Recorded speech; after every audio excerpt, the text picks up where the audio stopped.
Viva Culture, l'actualité des arts vue par l'association Maison de la Culture du Havre. Présentée par Isabelle. Viva Culture, l'émission de la culture dans toutes ses découvertes. Bonjour à toutes, bonjour à tous et bienvenue dans Viva Culture. Aujourd'hui, je m'entretiens avec Alexis Dandievel, musicien et compositeur. Ensuite, je vous propose un conseil de lecture réalisé par Elisa Alice. Elle est étudiante en 3e année de licence de lettres. Et ce conseil de lecture fait partie d'un travail plus vaste, de plusieurs enregistrements, intitulé « À livre ouvert ». Ce travail a été réalisé à l'université, avec le soutien de la bibliothèque universitaire, dans le cadre d'un cours sur la littérature contemporaine, animé par Sonia Anton et Véronique Buis. Elisa Alice nous parle du roman de Leila Slimani, Chanson douce, 2016, qui fait un petit peu référence, bien sûr, à la chanson que nous connaissons tous d'Henri Salvador, Une chanson douce. Alexis Dandievel, bonjour. Bonjour. Alors, vous êtes musicien et compositeur. Oui. Et aujourd'hui, je suis heureuse de m'entretenir avec vous, mais c'est pour parler d'un livre que vous avez écrit, peut-être pas tout seul, peut-être avec vos enfants. Racontez-moi un peu. Je l'ai écrit pour mes enfants. Oui. Mais voilà, donc c'est un livre qui s'appelle Le procès de Thiel. Alors pourquoi ce titre et pourquoi ce livre? Ça vient de loin. Thiel, déjà, c'est un personnage de légende de mes Flandres natales. C'est Thiel Eulenspiegel qui a donné le mot espiègle à la langue française. Et donc, tant qu'à mettre quelqu'un en procès, je me suis dit autant mettre un funambule, un saltimbanque en fait, en procès. Et alors pourquoi est-il en procès? Il est en procès parce qu'il raconte un livre interdit dans un monde du futur qui est gouverné par une intelligence artificielle. Et ce livre interdit, et donc ça c'est le deuxième rebond, ce livre interdit est signé de Lucien Gulliver von Munchausen, qui est en fait une référence à Lucien de Samosate, les récits de Gulliver et les récits du baron de Munchausen, qui sont somme toute à peu près la même histoire en fait. Voilà. Et donc c'est un prétexte donc, de questionner pendant le procès la vérité, le droit à raconter des bêtises, des histoires, aussi cette part de voyage extraordinaire, en fait. Le fait de pouvoir tout s'autoriser et tout dire. Et en fait, même si c'est une fiction, ça parle quand même du monde d'aujourd'hui. Oui, effectivement. D'ailleurs, ce sont des voyages extraordinaires. Vous avez inventé un mot, là. C'est ça. Oui. Oui. Alors là, c'est venu d'une erreur.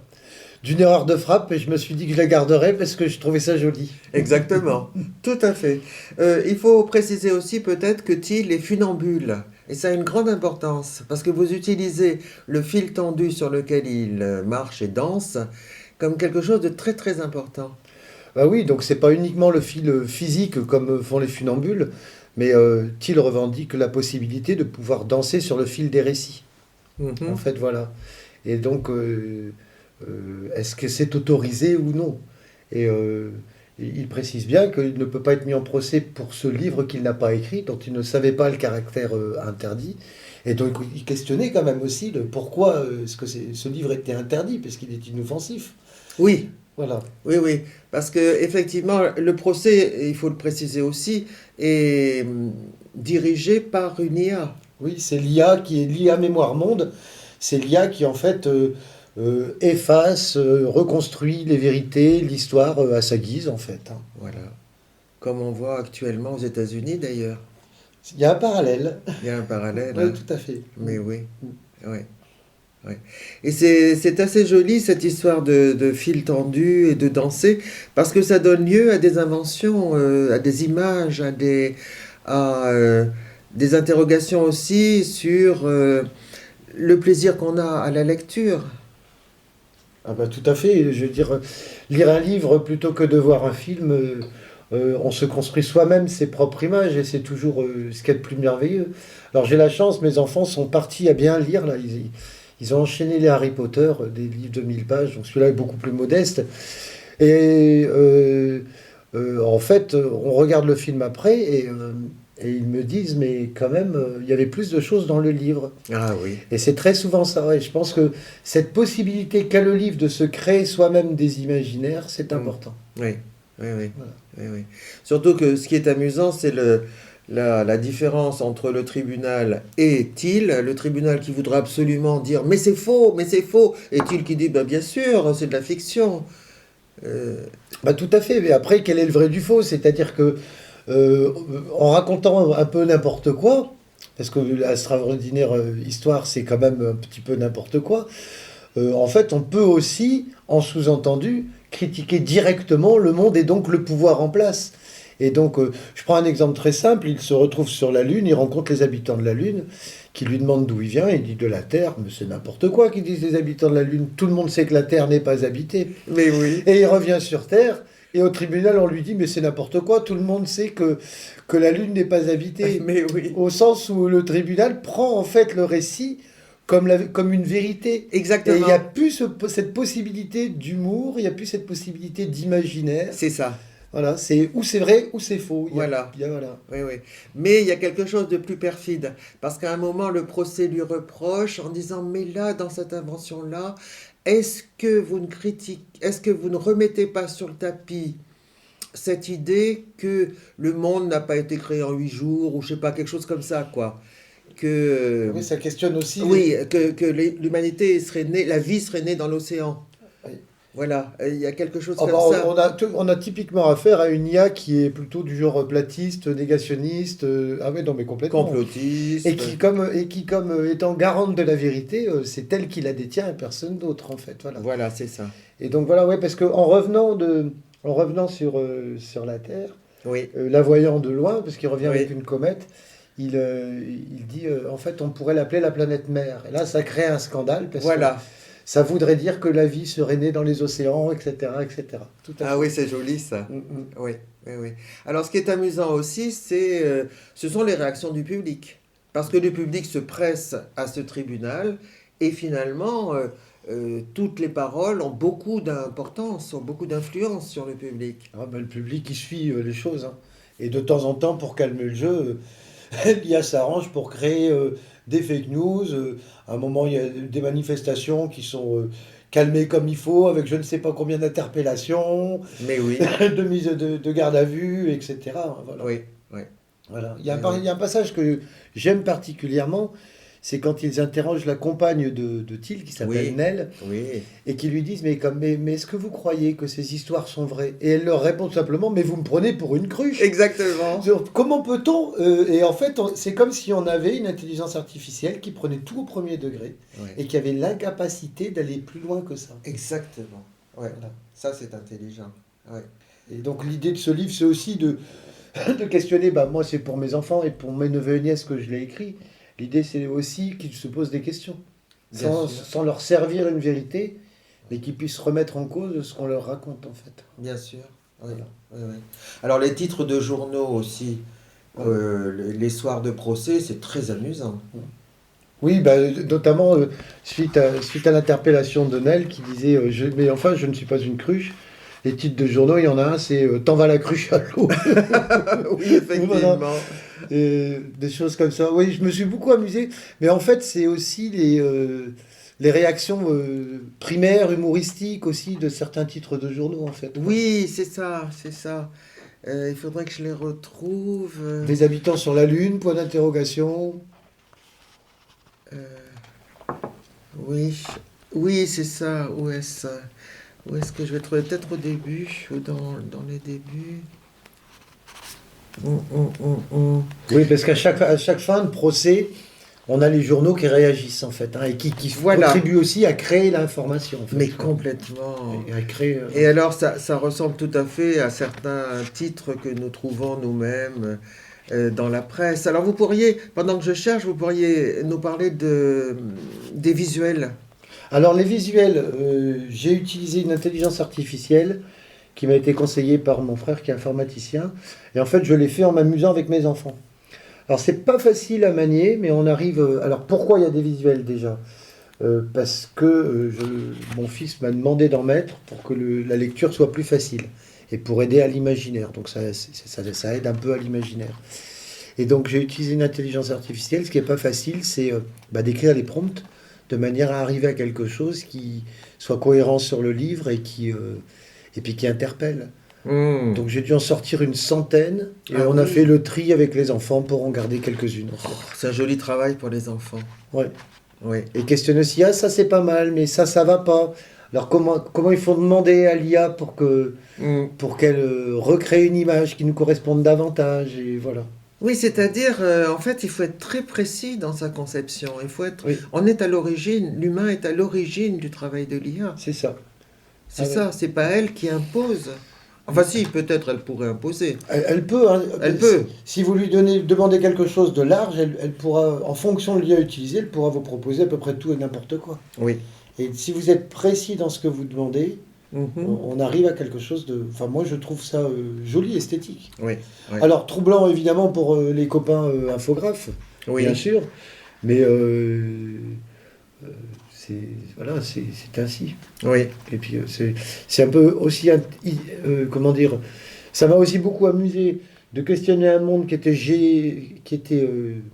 géré par une IA en utilisant l'IA à l'intérieur du livre pour les illustrations. Ah oui, Mais oui. le texte vient pas de l'IA, hein. Le texte a été écrit à la plume, j'ai C'est ça. l'original à la maison. Hein. Ah oui, oui, oui.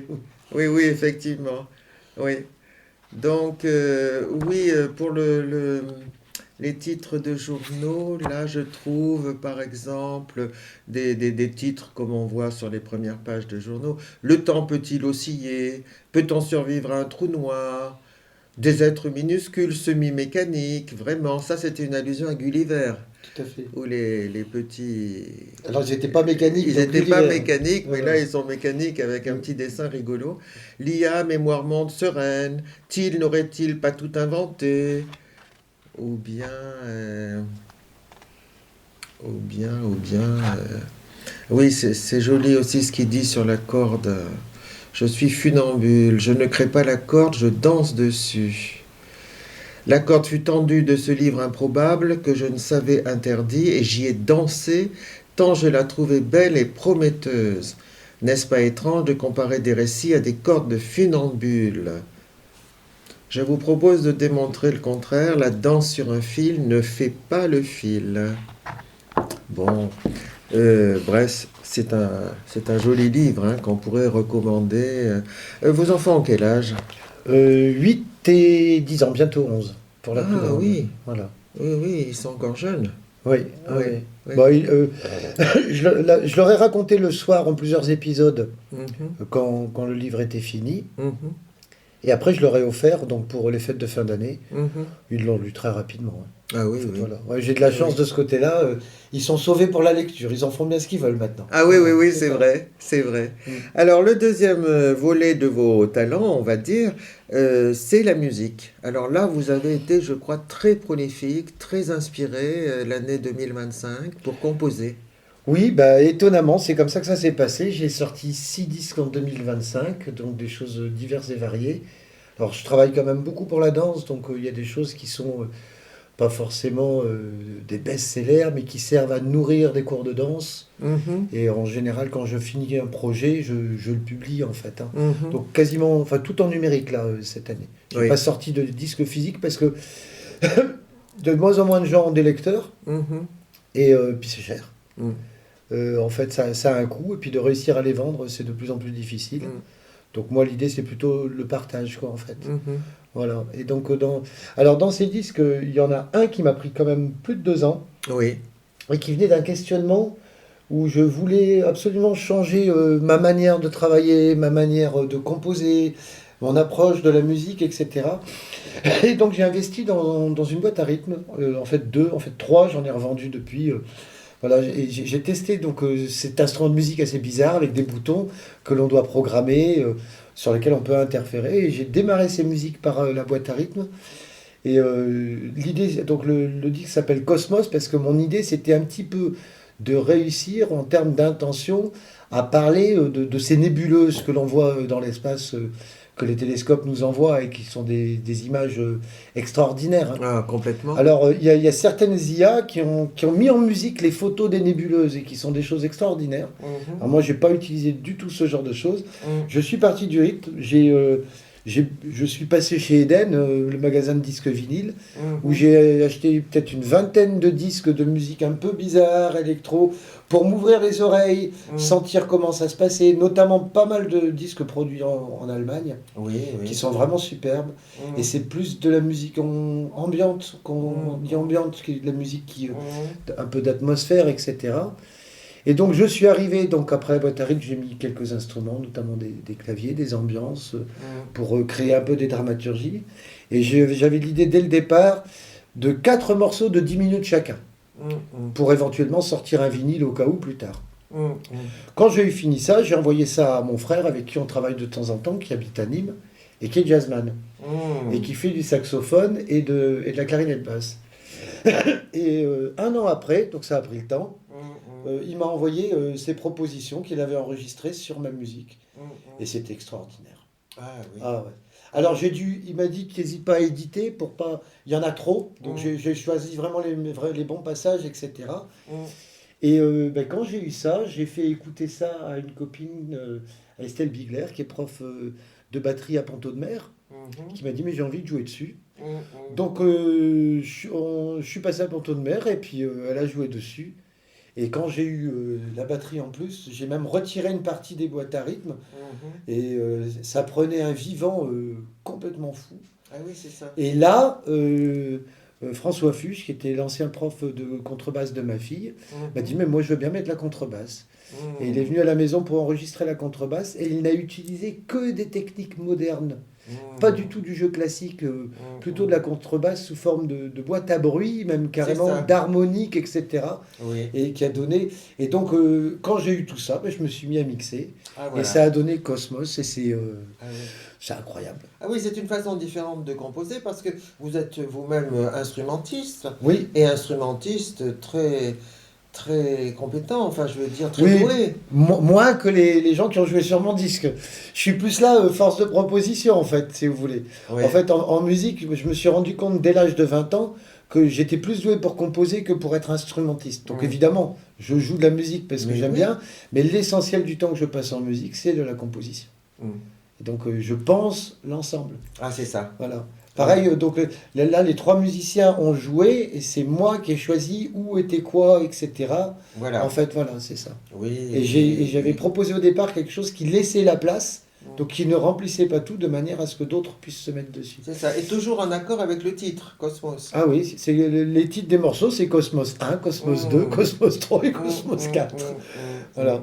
Et donc en ce sens-là, c'est une discussion qu'on a eue avec les musiciens. Moi, je les considère comme co-compositeurs. Oui. Parce que j'ai pas écrit leur partie. Oui. J'ai pu les guider à un moment donné, mais c'est eux. Alors, est-ce que de la musique improvisée enregistrée devient une composition? Ça, c'est une très bonne question. Mais j'ai pas la réponse. Oui. C'est-à-dire que si vous faisiez un concert, tout serait peut-être à ce moment-là encore improvisé, non? Bah, une partie devrait être fixe comme colonne vertébrale. D'accord. Mais il y aurait moyen, alors ça demanderait un certain temps de répétition quand même, Oui. mais il y aurait moyen de jouer ça en live. Ouais. Oui, sûrement. Bon, la Sûrement. difficulté est plutôt qu'on est tous éloignés. Voilà. C'est ça. plutôt la difficulté Oui, géographique. Oui, oui. Mais c'est vrai qu'en musique contemporaine, on connaît des morceaux comme ça, joués devant le public et improvisés. Oui. Oui. Ah bah, si on le jouait, on n'aurait pas tout à fait la même chose, je pense. Oui, c'est ça. Il y aurait des parties qui bougent, en fait. Oui, oui, oui. Pas tout à fait. Oui, oui. Parce qu'effectivement, ça demande une grande écoute des uns des autres. Ah oui. Ouais. Oui. Ah oui, c'est Oui. c'est le seul langage que je connais, peut-être la danse aussi, on va dire, ces deux-là, où on parle tous en même temps.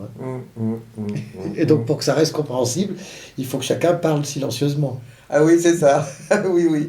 Donc d'ailleurs, vous avez fait une pièce de piano, je crois, qui s'intitule 10 petits silences. Oui, c'est le dernier projet que j'ai fait. Oui. En fait, pendant 2-3 mois, je ne sais pas pourquoi, puis c'est des choses qui arrivent, j'ai pas joué de piano, alors que normalement j'en joue à peu près tous les jours. Hein. C'est ça. Et en fait, le piano m'appelait pas, puis probablement faire une pause. J'avais besoin d'une pause, de silence intérieur, de se recentrer sur des choses, etc. Et au tout début des vacances de Noël, les enfants étant chez leur mère, je me suis mis au piano. Et puis comme j'ai vu que ça sortait, j'ai mis des micros. Oui. Et donc j'ai enregistré. Et j'ai choisi à l'intérieur de ce que j'ai enregistré 10 morceaux que j'ai appelés 10 petits silences et que j'ai ensuite donné, ça m'arrive de temps en temps, que j'ai transmis à Sandrine Prevel, la chorégraphe de la compagnie La Lys, Oui, et aussi à Jean-Marie qui intervient dans des cours de danse au conservatoire, voilà, de manière à ce que ça puisse éventuellement être utilisé pour des cours de danse, bien sûr. voire même plus loin s'ils le souhaitent. Oui. Et je n'ai pas tout à fait fini mon travail parce que Jean-Marie m'a dit, écoute, il y a certains morceaux qui sont vraiment bien, mais est-ce que tu pourrais les habiller davantage? C'est-à-dire Ah, c'était c'est ça. presque trop silencieux, en fait. Oui, Voilà, c'est du piano un peu silencieux, quoi. Il n'y a pas grand-chose, en oui, fait. c'est Hein. ça. Et donc, en fait, par contre, je m'en suis rendu compte que c'est quand il y a des gens qui passent à la maison, de mettre ça en musique de fond, pas fort, c'est très agréable, Oui. en fait. Ah C'est oui, vraiment, oui, oui. ça Oui, passe tout seul, en fait. Oui. Quoi. J'ai l'impression aussi que vous avez un goût pour, peut-être pas la transmission encore que, mais aussi le partage, parce que vous organisez chez vous des soirées musique, Oui. où vous invitez des musiciens amateurs en général, je crois, ou peut-être professionnels aussi. Oui, oui. Oui. Et où tout le monde peut jouer, peut intervenir, et vous jouez ensemble. Et c'est d'une vie, d'une vitalité, d'une énergie, d'une chaleur aussi, Merci. d'une amitié extraordinaire. C'est formidable. Ouais, en fait, c'est aussi parce que j'ai un très bon piano Mhm. et que, enfin, voilà, en ce moment, je fais pas de concert. Et donc, et par contre, donner la possibilité aux gens qui le souhaitent de venir intervenir autour de mon piano, moi, je pense que c'est une belle idée. Puis c'est aussi, ça permet à des gens qui se connaissent pas forcément de pouvoir se rencontrer. Alors, c'est pas ouvert à tout le monde non plus, hein, parce que la jauge, comme on dit, est quand même restreinte. Hein. Oui, Et non, moi, alors, je fais pas ça tous les jours non plus, oui, mais c'est plus au coup par coup. oui. Et c'est chouette. Il y a des gens qui me demandent est-ce qu'on viendrait jouer chez toi Mais voilà, et donc, dans ces cas-là, on trouve une date. oui. Et puis ensuite, on en parle autour de nous. En fait, Oui, tout simplement, voilà. il n'y a pas d'affiche. Ouais. Parce qu'on pourrait dire peut-être que nous, je dis nous, les auditeurs, les mélomanes, nous avons une demande de musique. Bien sûr. Mais que peut-être dans les lieux, dans les structures, il manque de l'offre. Il manque quelque chose pour nous proposer de la musique, soit en écoute, soit évidemment en pratique. Il y a quand même des lieux au Havre où il y a de la musique régulièrement. Hein. Je pense notamment au bistrot, par exemple, où il y a d'autres bars aussi qui font ça. Mais c'est vrai que l'attention chez moi, c'est ce que disent les musiciens qui sont venus jouer, l'attention chez moi est extrême. C'est-à-dire qu'il n'y a pas un bruit, ou c'est pas comme une ambiance bar, ou même s'il y a de la musique, on discute, etc. Là, pendant le concert, c'est la petitesse du lieu qui fait ça. Pendant le concert, on écoute. Oui. Et donc le concert dure en général 1 heure. Et ensuite, c'est tout l'intérêt de pouvoir discuter avec les musiciens, de pouvoir échanger. Et Oui. voilà. Puis en plus, je crois aussi ce qui facilite les choses, c'est votre bienveillance. Oh, merci. Non mais c'est vrai. C'est possible. C'est vrai, on se sent invité à intervenir, à partager, voilà. Ouais. Et je pense qu'à notre époque, on en a beaucoup besoin. De même qu'on a besoin de votre ouvrage. Merci beaucoup. Voilà, Alexis Dandével, un grand merci pour cette interview. Et puis, bonne continuation. Merci beaucoup. Merci.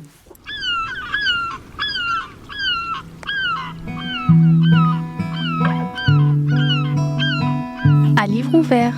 À livre ouvert. À livre ouvert. À livre ouvert. À livre ouvert. À livre ouvert. À livre ouvert.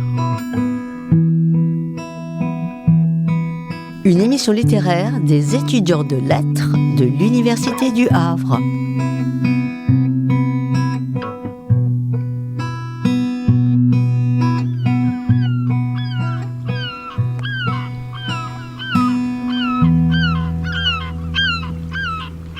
À livre ouvert.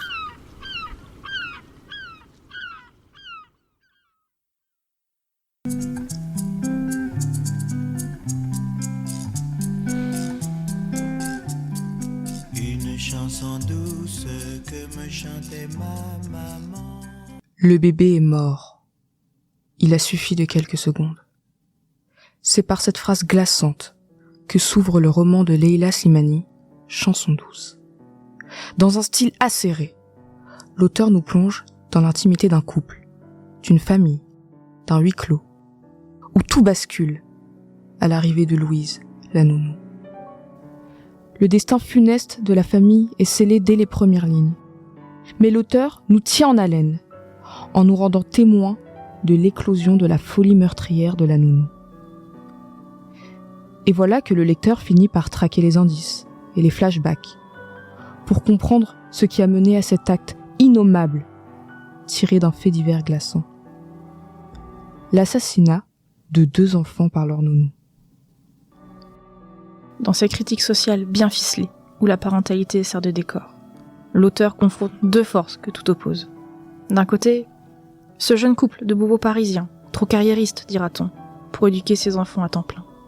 De l'autre, la nounou, cette femme criblée de dettes, esseulée, invisible, qui renaît à chaque fois qu'elle franchit la porte de ses patrons, laissant derrière elle l'odeur de son petit appartement miteux. Ma nounou est une fée, disait d'abord Myriam, qui fermait les yeux sur les maniaqueries de sa nounou.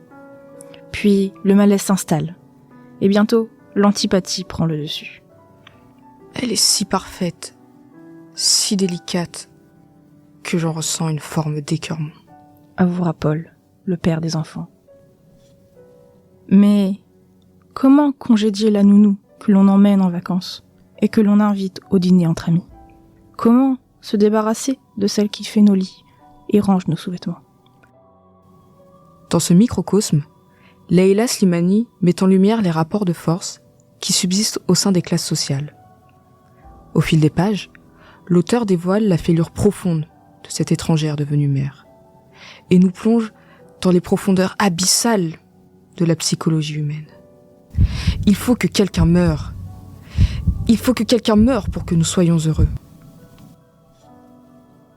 Tapissée dans la folie ordinaire, cette nounou qui ressemble à un noisillon est en réalité adepte du parasitisme de couvée. Phénomène où un animal parasite s'infiltre au cœur d'un nid inconnu, afin de profiter de l'amour et de l'attention de la famille. Le parasite finit par tuer les enfants pour son propre confort. Elle n'a qu'une envie, faire monde avec eux, trouver sa place, s'y loger, creuser une niche, un terrier, un coin chaud. D'une arrivée providentielle au drame, Chanson douce distille les relations humaines. La mort des enfants est inévitable, et on le sait.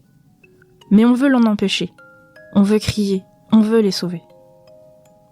Vous l'aurez compris, Leïla Slimani ne triche pas. Et ces 227 pages lui auront suffi à explorer l'indicible. Jusqu'à la fin de ma